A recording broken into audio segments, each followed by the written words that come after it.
Hi, I'm Chris, 34, and 5 hours ago my daughter turned 7, in tears, at her own birthday party, while my dad told me I was a failure in front of 30 kids and a balloon arch shaped like a flamingo. I should have known the day would go sideways when I saw my father's SUV parked across 2 spaces at the community center. I had reserved that party room a month in advance. My daughter, Lila, had picked a jungle theme, and I'd spent the night beforehand making vines out of green streamers because she wanted it to feel like Tarzan's house but also pink. I'm a single dad. I co-parent, technically, but Lila's mom moved to Arizona with her new husband and teaches yoga to poodles now. So birthdays? They're my department. I had a spreadsheet, a backup cake, and a playlist of kid-friendly pop songs that didn't make me want to walk into traffic. I was ready. Until I saw my dad holding court near the bouncy castle, wearing his classic "I'm here, aren't I?" smirk. And beside him, a magician. Not the one I hired. This one had a full dove in his jacket and a speaker set up so loud it made the frosting on the cupcakes shiver. "Dad," I said, "what is happening?" He clapped me on the back so hard I almost face-planted into a piñata. "Took initiative. Kids love magic. And I brought extra food. Don't worry, it's all handled." Handled. Right. Except the magician was charging the parents $5 for balloon animals, the food table was now dominated by Grandpa's famous chili, which no child on earth had asked for, and the cake, Lila's cake, was shoved to the side to make room for a tray of meatballs. I tried to hold it together. I pulled Lila aside, crouched down, and said, "Hey, sweetheart, want to go help Dad with the party playlist?"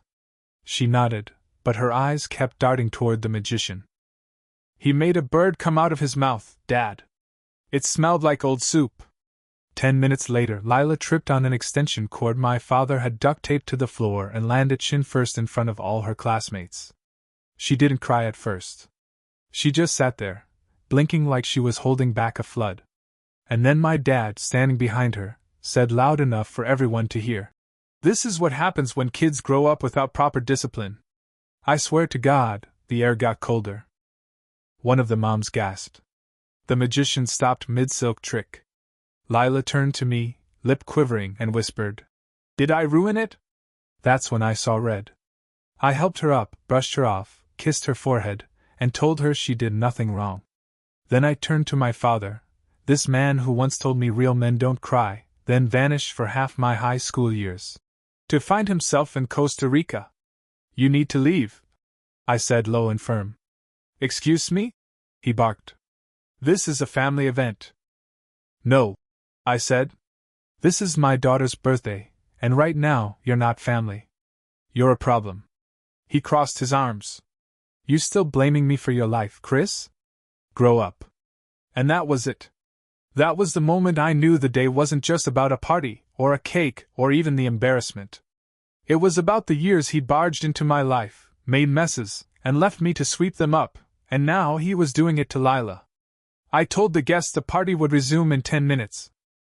I found the real magician still in the parking lot, offered him double to come back in, and I started scraping meatballs off the cake table with a plastic fork. Lila stood beside me, holding my hand. Her voice was small. "Are you mad, Daddy?" "No," I said, crouching again. "I'm just done letting someone else make you feel small." And then she did cry. Just a little. And whispered, "Can we have pink cake for breakfast tomorrow?" I said, "You can have cake for every meal this week." Outside, my father peeled out of the lot like he was in a chase scene. Inside, we lit the candles. I sang louder than everyone else. This was just the start. The day after the party, I woke up to 3 things: a sore back from carrying a bouncy castle back to the rental truck by myself, a glitter explosion in my kitchen from Lila's goodie bag, and 16 missed calls from my dad. No voicemail, of course. He never left voicemails. That would imply taking responsibility. I brewed a cup of coffee, stepped over a stuffed tiger with a party hat, and stared at my phone like it might apologize on his behalf. Lila padded into the kitchen in her flamingo pajamas, hair everywhere, cheeks smudged with frosting residue from last night's midnight cake slice. She thought I didn't notice. She climbed onto the stool and said, Grandpa's not coming back, right? That hit me in the chest harder than I expected. I wanted to tell her it wasn't that simple. That family doesn't get erased like white bards. But I also remembered her face at the party.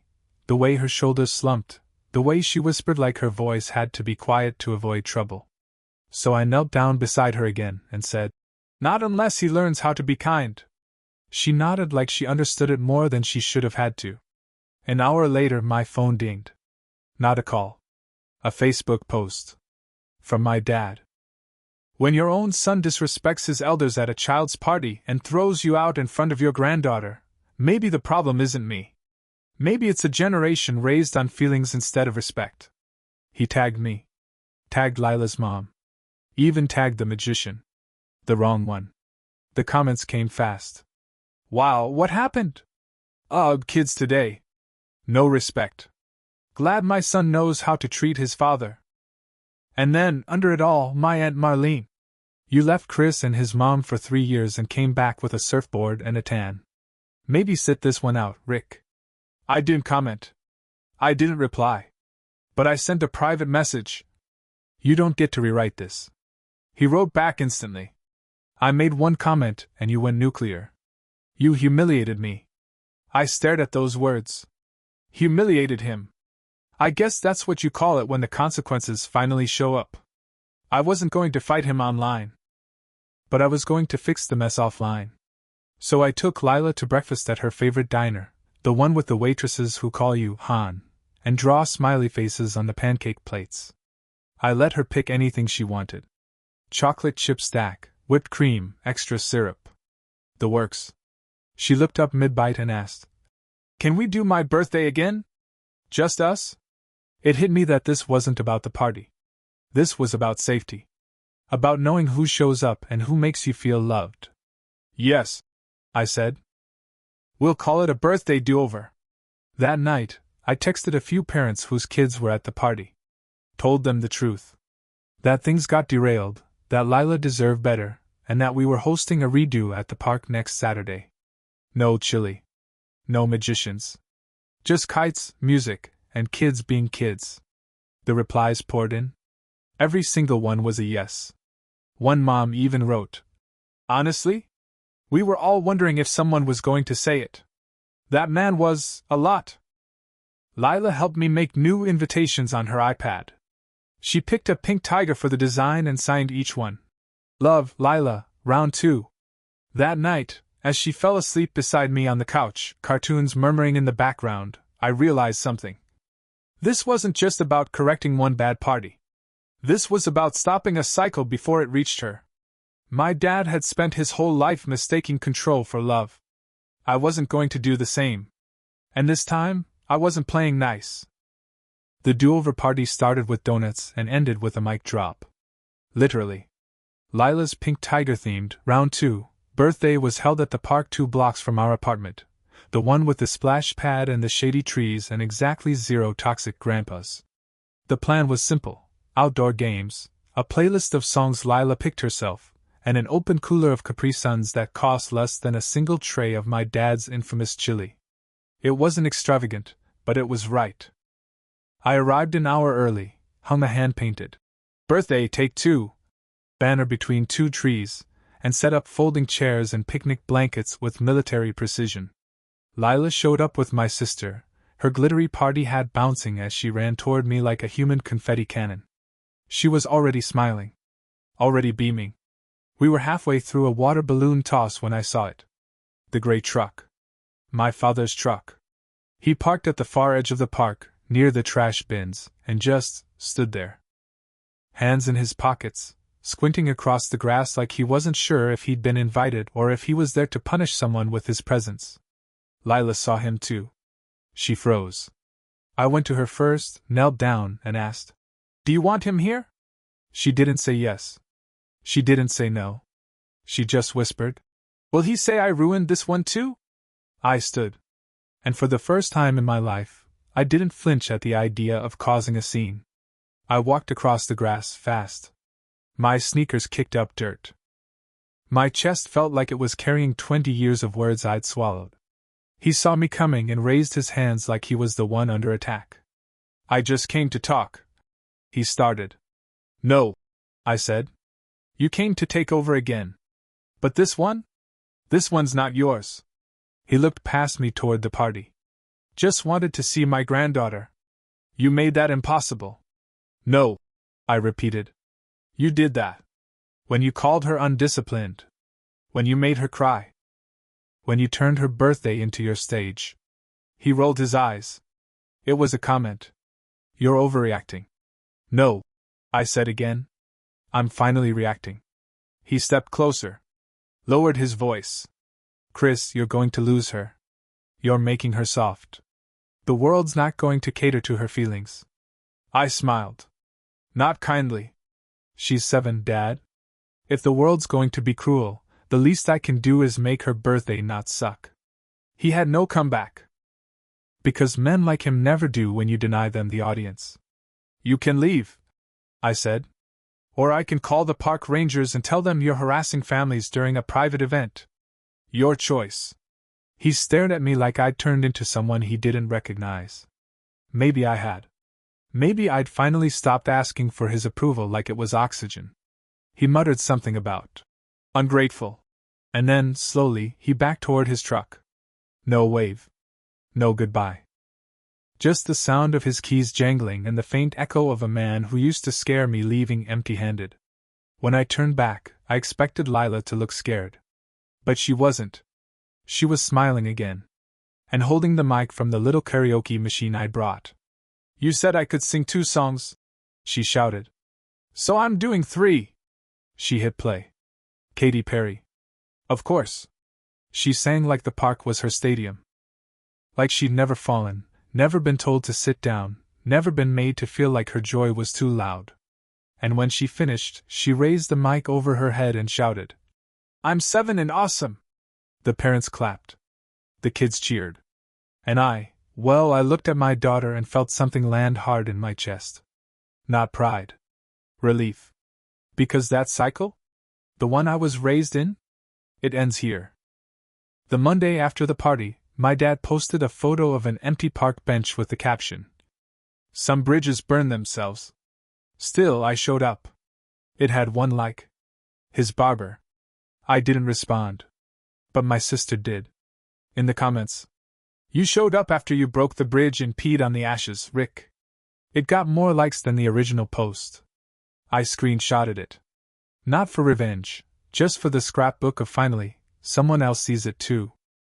Back in real life, I returned to the very unmagical world of my job, IT support for a public school district, where half my work is telling people to turn it off and on again, and the other half is fixing things that should have been retired in 1998. But that week, I felt different. Lighter.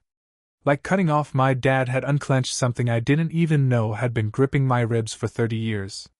At home, Lila was still floating from her 2nd birthday. She had a new confidence, a new laugh, louder, belly-deep, unafraid. She made a slideshow of the party photos, complete with hand-drawn animations, and insisted we email it to everyone. Yes, everyone included my dad. I asked, Are you sure?